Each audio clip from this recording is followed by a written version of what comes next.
Сәлем достар, Үздік педагог каналына қош келдіңіздер. Сіздермен бірге Әйгерім Дәулетиярқызы. Сұрақ көп, мақсат дөп. Бүгінгі мақсат республика бойынша өтіп жатқан үздік сынып жетекші байқауына қалай қатысуға болады тақырыбын талдайтын боламыз. Ендеше каналға тіркеліп лайк басып, комментарий жазуды ұмытпаңыздар.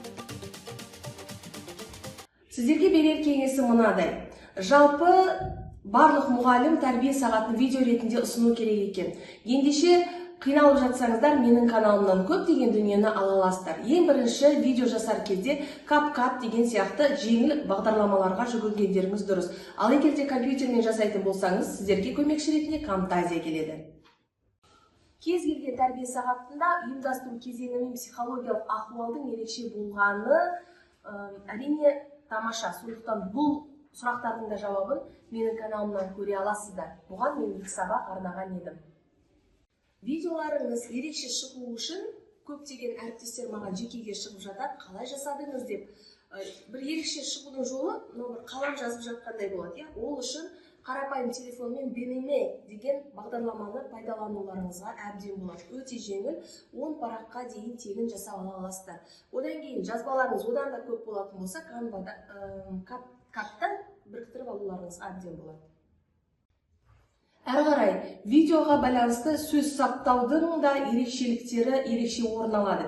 Ендеше менің каналымда сөздік қорды байытудың жолдары 1, сөздік қорды байыту жолдары 2 деген сабақтар бар. Сол сабақтарды көретін болсаңыз, сіздерге идея болатыны анық. Сонымен қатар қазір жасанды интеллект ChatGPT сіздерге эссе жазып бере алады. Оған жүгінгілеріңіз келмесе, каналымда ең бірінші сабақ бар, эссе жазу оп-оңай деген. Сол сабақты көретін болсаңыздар, сіздер видеоларыңызға жаңаша өң мен нәр беретіндеріңіз анық.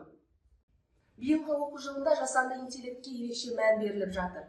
Яғни сөздерді суретке айналдыру деген сияқты, дайын кроссворд жасауға байланысты, эссе жазырту, фотоларды сөйлету деген сияқты. Сондықтан осы дүниелердің барлығы менің каналымда жасанды интеллект деген плейлист бар. Соған кіріп қарауларыңызға болады, бір арнада тоғысқан. Көрермендерді қызықтыратын тағы да бір дүние, мультяжный кейіпкерлер дейді ғой, мультфильмдегі немесе бір қалай айтса болады екен, жалпы ондай дүниені Random Forest'те жасайсыздар. Ол тегін, бірақ та шетінде водяной знагы тұрады. Тағы да оны CapCut'та жауып тастап, ыңғайларыңызға қарай пайдалансаңыздар болады. Телефонға MoShow бағдарламасында жүктеп алып, бірнеше қызықты дүниелерді шығарсаңыздар болады. Қандай, яғни принтердан өзіңіздің суретіңіз шығып жатқан сияқты, немесе көшедегі афишада сіздің суретіңіз, сіз сөйлеп тұрғандай боласыз. Немесе бір қазан қайнатып жатқанда, сол қазаннан бу шығып деген сияқты, содан кейін сурет шығатында бір ерекше эффекттер, анимациялар бар. Сол бағдарламаны жүктеп алсаңыздар болады. Бұл байқаудың талабында оқушы, ата-ана және мұғалім арасындағы байланыс қалай жүзеге асатынын көрсету керек екен. Яғни, ерте тілмен айтқанда үштік одақ дейді ғой. Бұл бойынша жаңа форматтағы ата-аналар жиналысының үлгісін мен көрсеткен болатынмын. Каналымда бар жаңа форматтағы ата-аналар жиналысы буллинг деген. Сол сабақтың презентациясын мен тегін беріп жатырмын, тек комментарий жазсаңыз болғаны. Мені жекеме дәл осы байқауға қатысып жатырмын, маған дайын әзірлеме жасап бересіз бе деп жатқан әріптестер жетіп артылады. Бірақ тегін беріп жатқан дүниені неге пайдаланбасқа? Көбісінің қоятын сұрағы қандай әдіспен өткіземін, қандай тәсілге жүгінемін дейді. Ендеше менің каналымда кез келген сабақты ашық сабаққа айналдыратын 4 әдіс деген сабақ бар. Соған жүгініңіздер, сол сабақты қараңыздар. Сабақтарыңыз жоғары деңгейде өтетін сөзсіз.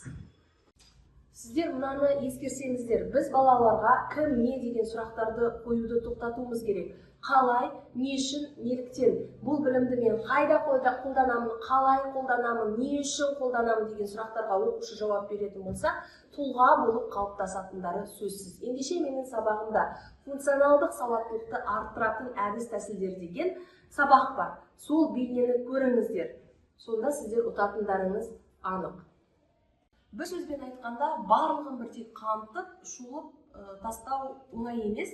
Сондықтан ең бастысы сіздер менің каналыма тіркеліңіздер, көптеген тегін дүниеден нәр алдыңыздар. Айтпақшы, ұлттық құндылыққа негізделген де сабақтар бар. Ондағы әдістер тіпті керемет. Каналға тіркеліп лайк басып, комментарий жазуды ұмытпаңыздар. Сау болыңыздар!